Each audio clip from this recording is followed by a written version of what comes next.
안녕하세요. 요즘 장이 횡보하고 있는데 투자는 잘 되시나요? 요즘 시장에서 가장 특징적인 것이 우선주 급등 현상이었죠. 금요일에 조정을 조금 받긴 했는데 한동안 아주 엄청나게 불을 뿜었습니다. 삼성중공업 우선주 같은 경우는 20배가 넘게 올랐고요. 투자 경력이 짧고 별다른 철학이 없는 사람일수록 이런 우선주 급등에 대해서 굉장히 열광하는 것 같습니다.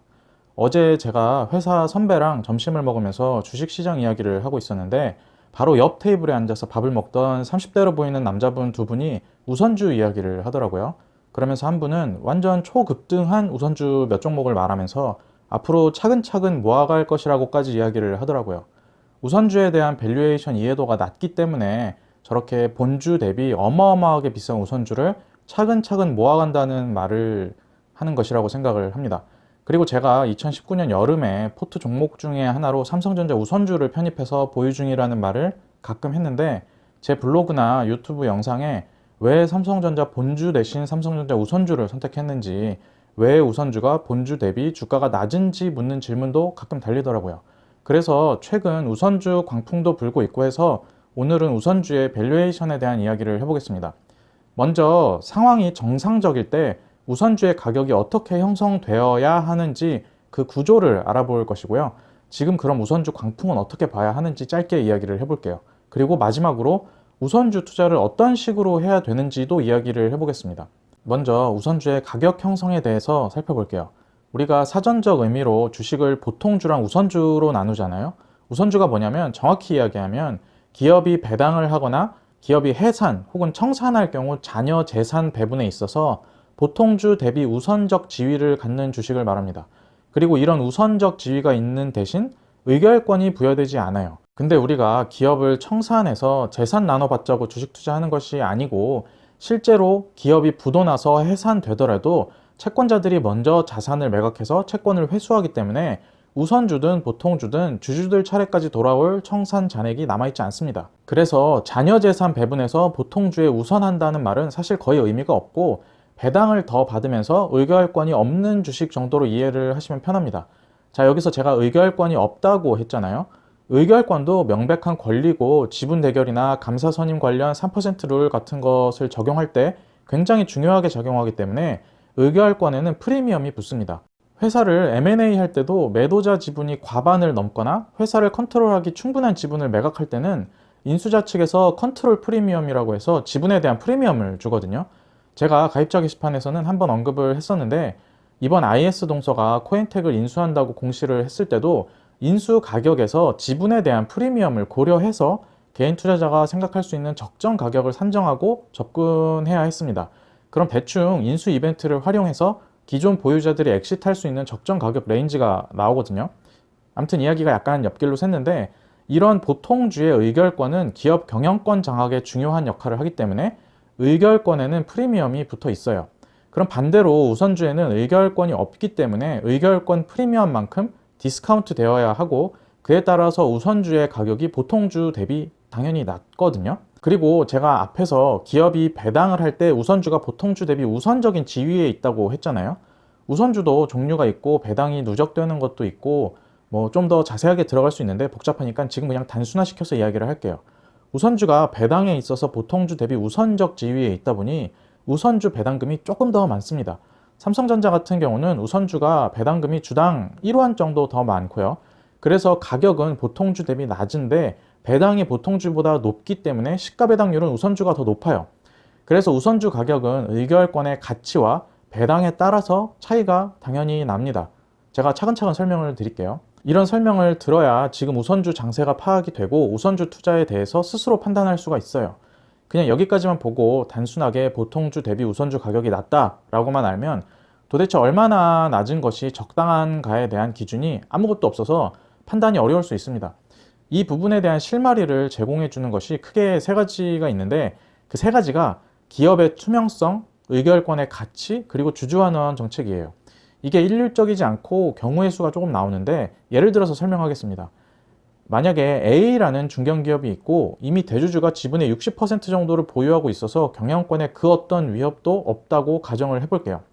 근데 이 A라는 회사가 상속 이슈가 있어서 아들 회사를 하나 만들어서 그 회사를 통해서 수출을 하고 중간에서 그 아들 회사가 이익을 다 챙겨간다고 가정을 해볼게요. 근데 또 거기다가 이 기업이 IR도 잘 안 하고 사업보고서도 불친절하고 회사에 전화해봐도 아무것도 안 알려줘요. 어떤 이유 때문에 이런 영업 실적이 나왔는지 도대체 알 수가 없는 기업인데 이익도 개인 주주들에게 나누어주지 않아서 배당이 거의 없습니다. 주주 환원이 완전 개판인 회사인데요. 이런 회사가 우선주를 찍으면 가격이 어떨까요?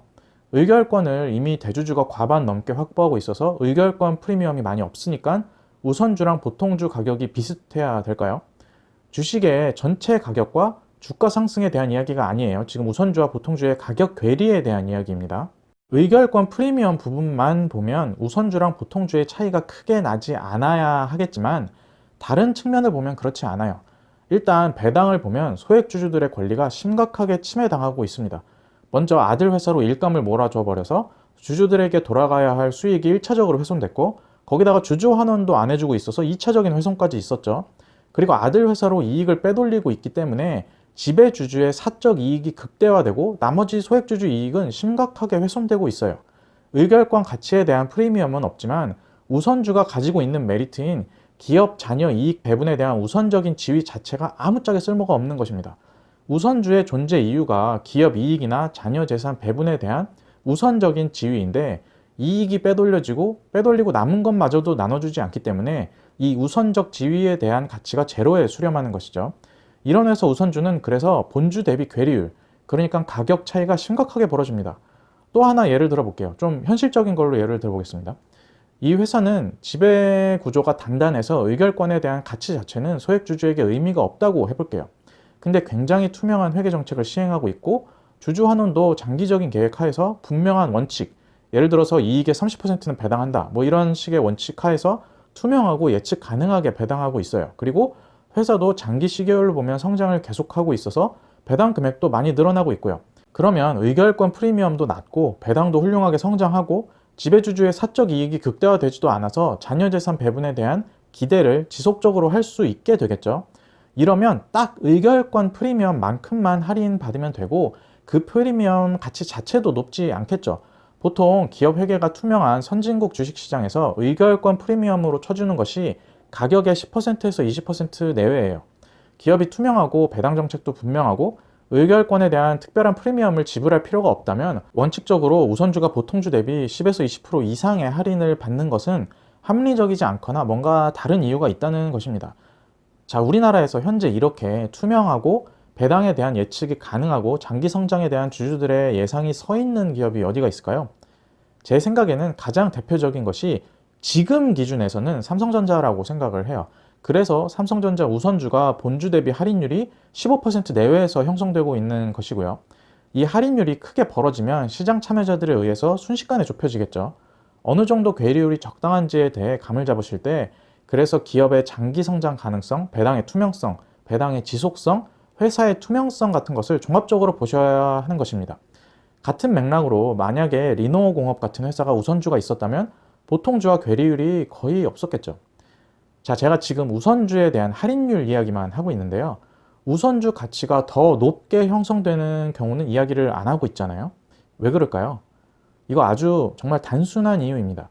말이 안 되니까 그런 거예요.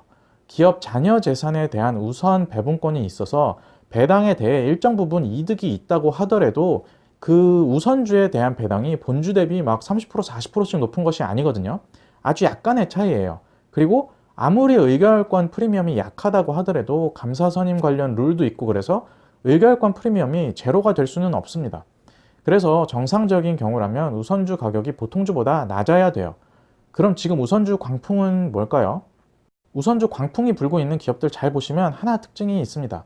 그게 뭐냐면 시총이 굉장히 낮다는 거예요. 삼성중공업 우선주 보시면 지금 20배가 올랐는데도 시총이 1000억이 안 되거든요.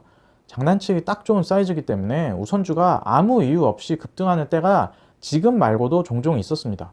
보통 돈이 돌고 돌아서 갈 곳이 없으면 마지막에 우선주가 급등하는 경향이 있어서 우선주 급등을 증시 고점의 징후로 보는 그런 부류의 사람들도 있고요.